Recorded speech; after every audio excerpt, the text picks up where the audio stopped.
Okay, good morning, everybody. Thank you. 早上好。这真准时啊，9点半啊，我一定会准时。Well, we are very pleased that my good friend Mr. Stephen Yates, a very long time colleagues to be here this morning. This session is very important. I think the topics would be, after the topics, Mr. Stephen Yates will talk about this politics, strategy, and reality abuse, rebalance and implications of Taiwan. Let me spend a couple of minutes to introduce my good friend Stephen Yates. I have known him for several years, and I had dinner, even breakfast, and with one of my good friends in Washington D.C. for several years. Stephen Yates is well known to many friends here in Taiwan. He visited Taiwan several times. And he was the former deputy assistant to the vice president chairman's office for national security affairs between 2001 to 2005. Now currently he is the CEO at DC International Advisory. My own personal understanding is Stephen Yates is what I would call a rising star in U.S. politics. So today we are very happy to have him to talk, present this very special, interesting topics to us. And my other two good friends, they are the high power, I call them, real high power discussants. To my left, Michael Cao, who has been in academics for many years, and he used to be professor teaching at in Rhode Island, Brown University for several years. After he returned from that teaching position, he was invited to hold very important positions in the security measures, as much as the foreign affairs. So he was one time the Deputy Minister of Foreign Affairs. At that time, I was Minister of Foreign Affairs. So he was the guy who did everything for me. And so I really appreciate his talent. And then he was also our ambassador to European Union in Brussels for several years. And to my right, extreme right, Wu Zhaoxian, Dr. Wu. He was also a professor with a real strong academic background, and of course, with that kind of talent, he was invited also to work for former President Stephen. Then, in the end, he was appointed to stay in Washington D.C. as our ambassador to the United States. He did a pretty real profound, real exceptional work.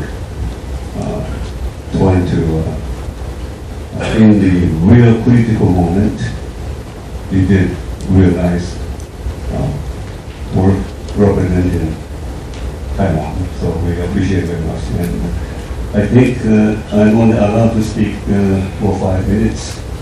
What time is it now? So I'm still okay. So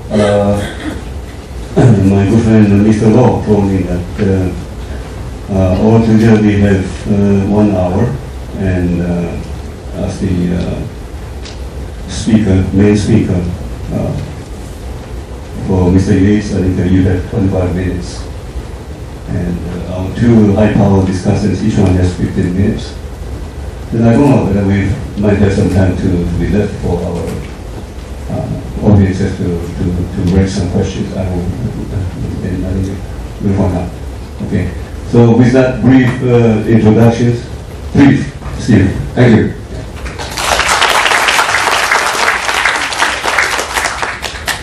各位爱台湾的朋友，大家好。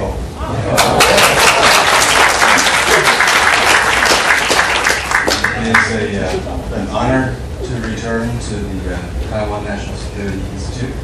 And it is a pleasure to be on the podium with very distinguished servants for Taiwan. I am grateful for their public service and the sacrifices they have made for Taiwan. And I am also honored that they have been friends and mentors and colleagues over the years. Also very honored today to share opportunity to speak with distinguished visitors from Japan and India, countries with whom we have common values and I think increasing common interests. So thank you very much for having me. I'll try to be relatively brief. I say at the outset that the comments that I offer are not unbiased. I am a conservative Republican, and I have some modest experience in government and politics. And of course, what I have to say will be informed by my point of view.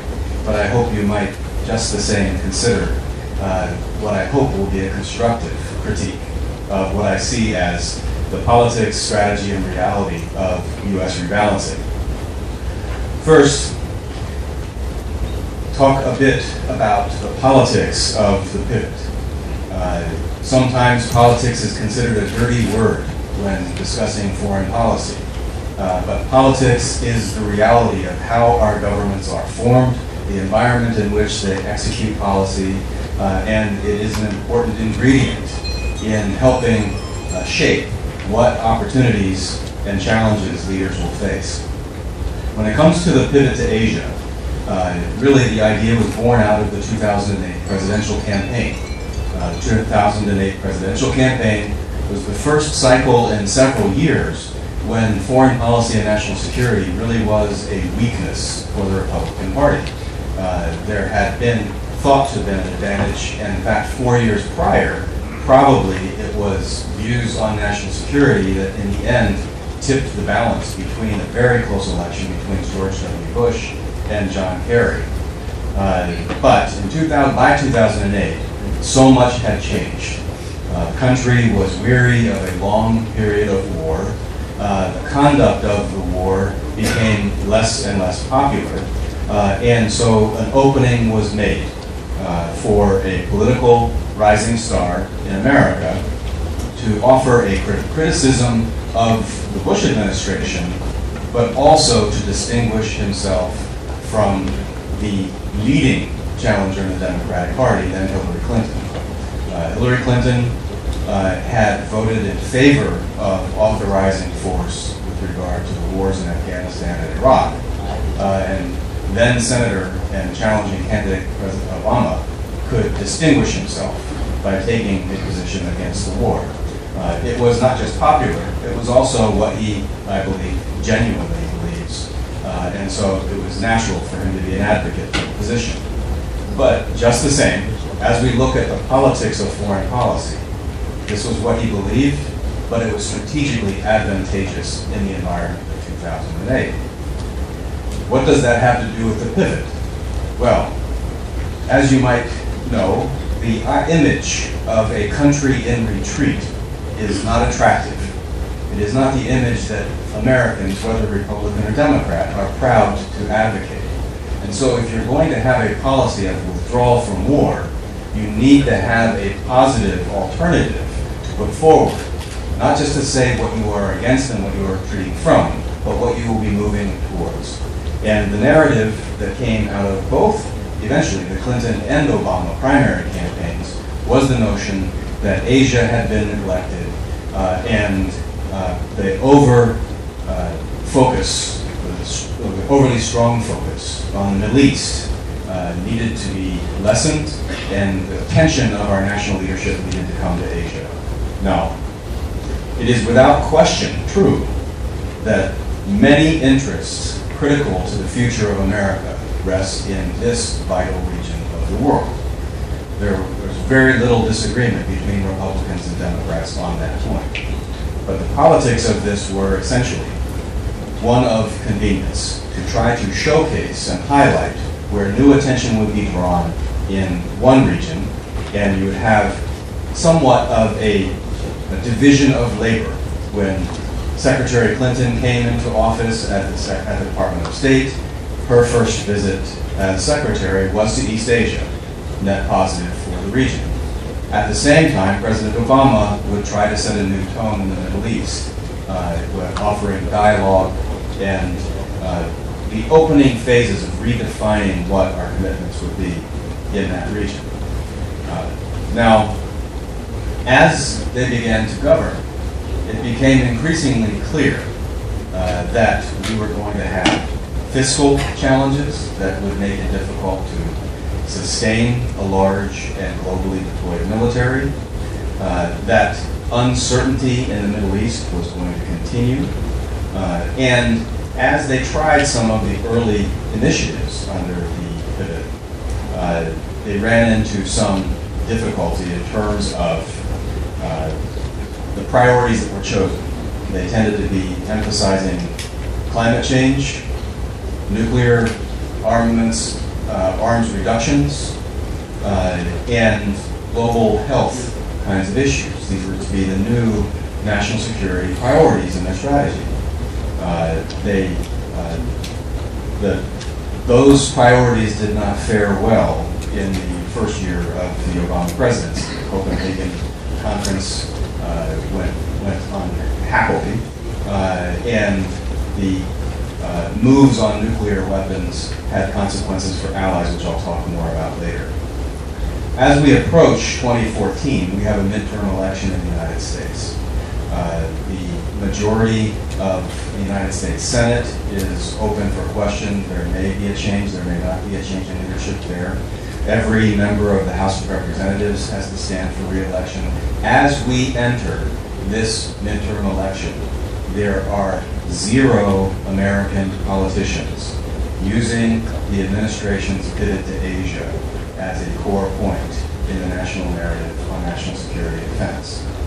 The politics of the pivot came and they've gone in terms of politics. That's just the politics of it. Now, I'll turn for a moment to the strategy behind rebalancing. Perhaps less dirty of a word when talking about foreign policy to talk about strategy. But strategy was informed by new priorities of the Obama administration, trying to shift focus away from military tools and emphasis on civilian tools, trying to emphasize use of intelligence, diplomacy, economic aid, and many, many other non-military capabilities. This was supposed to aid in the transition out of Afghanistan and Iraq. It was supposed to give new priority to the leadership that Hillary Clinton would bring to the State Department in coordinating policy across government. A great deal of energy was invested into strategic cooperation with major powers. Think for a moment, who are the major powers? In the eyes of the administration as they began these efforts, that is Russia, China, occasionally but not always India, sometimes but rarely Brazil. There's more look at the BRICS than to allies when talking about great power cooperation. That would later have some consequences for how the policies proceed. The emphasis on civilian tools and de-emphasis on military is very welcome in America. People were weary of war. It made some sense. But there was an unfortunate casualty in this shift in strategy. It had to do with American perceptions of democracy and the role democracy would play in American foreign policy. For the most part, Woodrow Wilson's period to the present, democracy in some form or another had a positive role in both major U.S. parties' foreign policy outlook. In some form or fashion, we believed in advocating and projecting the values that we saw as uniquely American, but more than that, universal. But through what I see as basically overly partisan debates about the nature of the Bush foreign policy, democracy became associated with intervention, regime change, and other very undesirable kinds of outlooks. This is unfortunate because supporting and promoting democracy and emphasizing relations with fellow democracies should be and is much more than those things. But unfortunately, there has been a de-emphasis on the value of democracy and how the United States should promote democracy in both major parties in the United States. Now, there are a few areas where I would assert that the rebalancing met with obstacles.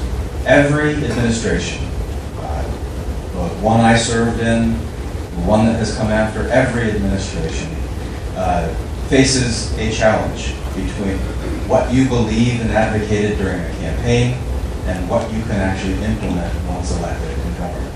That we will all understand and will not be critical of. But there were certain, I think, reality checks that stood in the way of rebalancing and pivot becoming a reality of its own.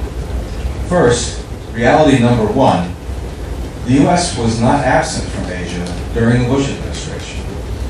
The problem that one might have had with Bush administration foreign policy was not absence, it was the nature of the engagement or the priorities that were set. President Bush attended every APEC leaders meeting. That has not been the case in the Obama administration. It wasn't the case in the Clinton administration. But President Bush attended every one of those meetings. He treated India as a global power and an Asian power, launched new multilateral security forum to try to manage things with North Korea. You can agree or disagree with the priorities and how they were implemented, but it is not absent from Asia. The second reality that I think the pivot language ran into is that U.S. deployed capabilities in Asia might end up declining, not increasing, about what our national finances are, and there will have to be cuts. Secretary Hagel has talked about the number of aircraft carriers in our Navy being cut to 8. And that will not be the only major platform that will see a drawdown. As we have wound down wars, our finances have not improved. It was understood that as the war in Iraq and Afghanistan would draw down and we would withdraw, that those resources come back to the United States and be used to fund other kinds of initiatives. Unfortunately, we have had an explosion in non-defense spending that now stands in the way of what we can actually do. And so even if we desire to reallocate from the Middle East to Asia, we will have less with which to rebalance. Third reality is, in my mind, the rise of Islamism, not the United States policy, is what's destabilizing the Middle East. All too often in the last decade, people assumed it was the nature of U.S. intervention that was making the Middle East an unstable region. We have now had a president who has very clearly taken a different approach to foreign policy. And not because of him necessarily, the Middle East is less stable. So we find the nature of the threat and uncertainty coming out of the Middle East as actually getting worse. Winding down wars and reorienting to Asia was supposed to bring about a different result, but here's the reality we face. Reality number 4, democracy and human rights suffered under realist foreign policy. When you have a foreign policy that emphasizes the nature of relations between states, but avoids discussion of the nature of the states themselves, you end up having, I think, a less than desirable approach to not just human rights, but ultimately strategy. I'll talk a little bit more about that just briefly. Secretary Clinton found herself on both sides of this divide. And recall her first visit to Asia, to China. She made a very clear reference to the fact that while human rights would be important issues, we would not let our disagreement on human rights stand in the way of more important strategic issues. It's not a shocking diplomatic phrase, except that it very clearly states the priority of other issues being more important than human rights. But the nature of the Chinese state was not going to inform the approach the administration, like others before it, were going to take with regard to China. We set up a host of summits that emphasize strategic cooperation with China. Large amount of presidential time, large cabinet delegations go there. We do not have anything similar with Japan and India, two major strategic, I think, allies in both, even though one refers to itself more as a strategic partner at different times. But there's nothing similar to the level of engagement we had with China. When it came to Iran and the Green Revolution there, Hillary Clinton was on the other side of that divide. She was an early advocate for U.S. support for the protesters and the then called Green Movement. She did not win that debate, but she is an example of someone who was on both sides of this divide over realist foreign policy. The last reality that I emphasize before I shift to some implications for Taiwan are that alliances are less relevant in the new world order of Obama foreign policy. When the administration announces new priorities, they tend to focus on outcomes that emphasize negotiation or collaboration with non-allies. When there was negotiation over nuclear arms reductions on START, commitments made to Eastern European allies were pushed aside. When there were drawdown of forces in Iraq and Afghanistan, there was little to no effort made to secure ongoing relations as alliances with the countries we had liberated. When Hosni Mubarak, no matter what you thought of him, and in terms of his leadership and whether it's his time to go, his many decades of an allied relationship with the United States seemed to be cast aside very quickly as turmoil unfolded there. When a Chinese fishing vessel hits a Japanese Coast Guard vessel, the American response is for all sides to stay calm. That is not standing with an ally. When question came to self-determination for the Falkland Islands, I'm sure that there has not been global attention paid to the fate of the Falklands for quite some time. But it would be relatively easy for any American president to side with self-determination of the people who had voted in a referendum to remain affiliated with the United Kingdom and to side with the alliance with the UK. But the Obama administration sided with Argentina in saying that they wanted to have dialogue to determine that's the ultimate fate of the Falklands. So alliances in many, many areas have suffered in recent time. I don't think it's by intent, but it is, I think, a consequence of the way foreign policy has been conducted. So, quickly move to some conclusions that I draw as I offer somewhat critical assessment of pivot and rebalancing. First, I think that rebalancing is likely to result in less change than people had imagined. We are going to have less with which to rebalance.